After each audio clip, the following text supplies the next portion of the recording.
que je te raconte l'histoire de la pièce de théâtre écrite par un robot? Ok, mais par contre, moi, je ne raconte mes histoires qu'aux enfants qui se lavent les dents. Donc attrape ta brosse à dents, ton dentifrice, et du frotte, jusqu'à ce que l'histoire soit terminée. 3, 2, 1, 0. Est-ce que tu as déjà imaginé que des robots nous remplaceraient un jour?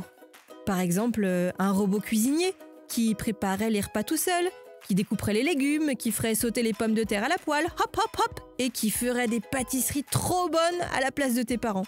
Ou imagine encore un robot maître ou maîtresse d'école qui te ferait la classe. Il te ferait des dictées ou réciter les tables de multiplication, et te donnerait des exercices et des leçons à apprendre. Ouah, ce serait un peu bizarre quand même, hein. Encore plus dingue, imagine si les robots devenaient des artistes. On aurait un robot sculpteur ou peintre qui ferait des œuvres d'art exposées dans les musées.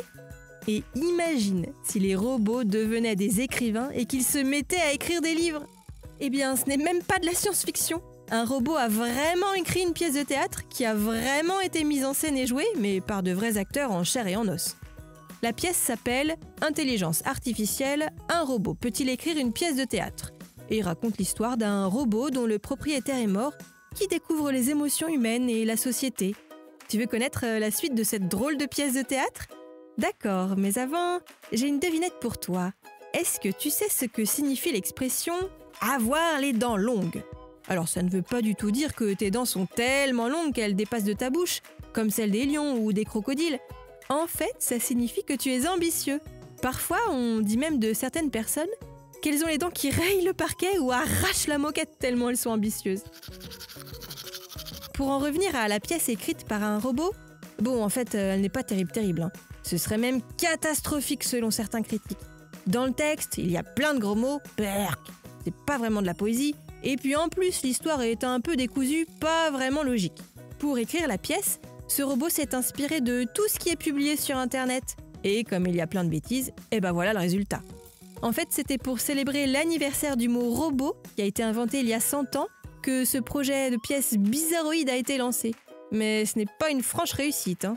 Conclusion, ce n'est pas demain la veille que ton maître ou ta maîtresse sera remplacé par un robot, ni que les cuisiniers, boulangers, pâtissiers et même chauffeurs de bus, plombiers, infirmiers ou artistes disparaîtront. L'intelligence artificielle, c'est super et ça nous aide beaucoup dans plein de domaines, mais ça ne remplace pas l'être humain avec son cerveau, son intelligence et sa sensibilité. Bon, montre-moi un peu tes dents. Fais A, fais I. C'est pas mal ça, bien blanche comme il faut. Tant pis pour vous les caries. Allez, maintenant, au lit. Je vais pas aller me coucher. Retrouvez les épisodes des Dents et Dodo sur le site et l'application BFM TV et sur toutes les plateformes de streaming. Si cet épisode vous a plu, n'hésitez pas à lui donner une note, à vous abonner à la playlist et surtout à en parler autour de vous.